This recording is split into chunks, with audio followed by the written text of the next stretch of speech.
My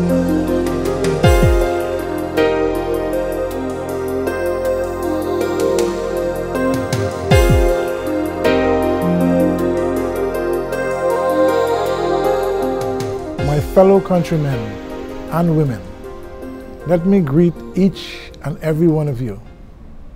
This is a great day for all workers in the Bahamas.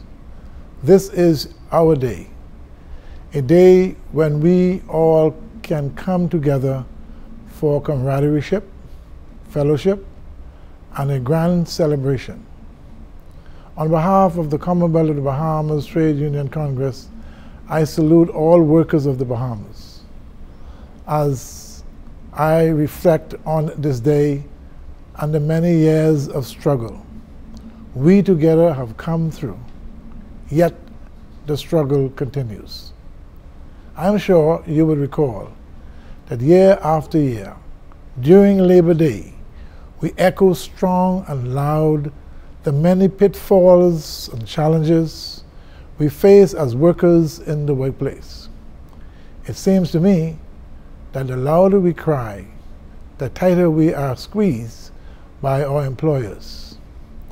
I cannot understand why the employers cannot accept us as partners, so together we can build a better Bahamas for the workers, employees, and our children. It seems that we have to fight even for our basic rights, rights that should be obvious to all rights that are enshrined in our Constitution and labor laws of the Bahamas.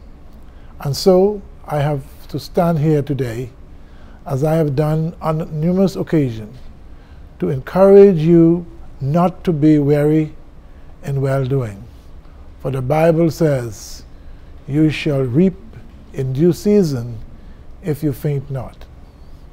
You would have no doubt heard through the week many of my colleagues articulating the oppression, the suffering, the unfair treatment being meted out to our workers by the powers that be.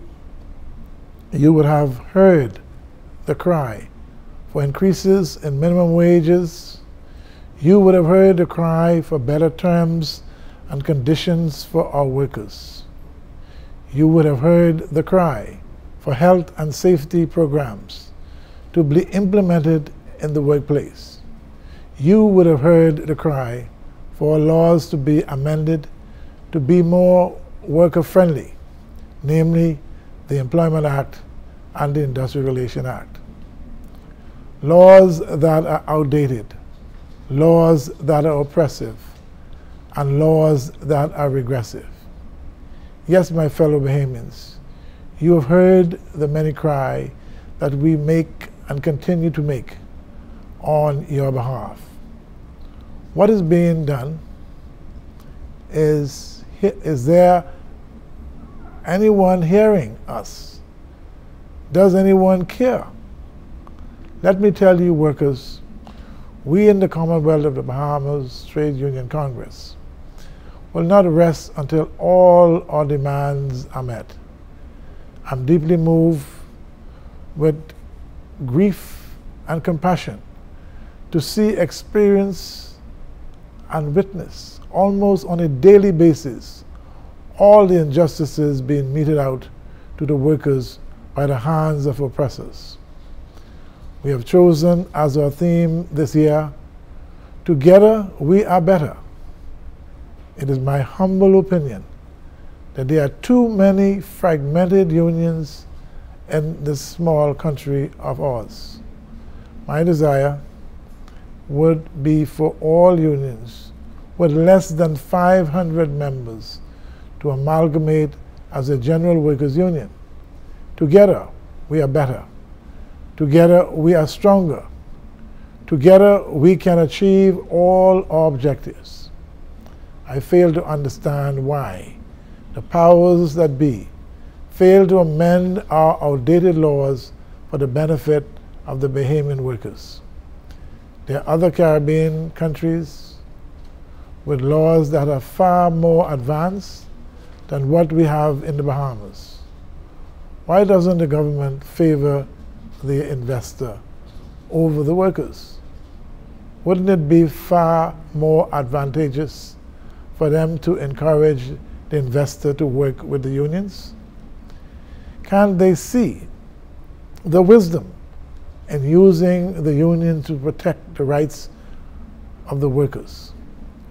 We will be planning, hopefully, a workers' rally, at which time we expect all workers and friends of workers to attend to discuss matters affecting the workers and to hear from you things that you consider important, so that we can incorporate your concerns into a comprehensive document that would be the guide from which workers' issues can be obtained.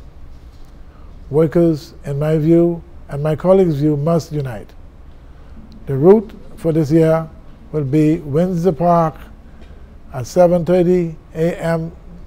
north along East Street, on to Bay Street, west on Bay Street to Navy Lion Road, south on Navy Lion Road to West Bay Street, west along West Bay Street to Iraqi, where a mini fair will be held by the TUC. And in this view, I would only wish that God's blessings would be on all workers, and may God bless this great Commonwealth of the Bahamas.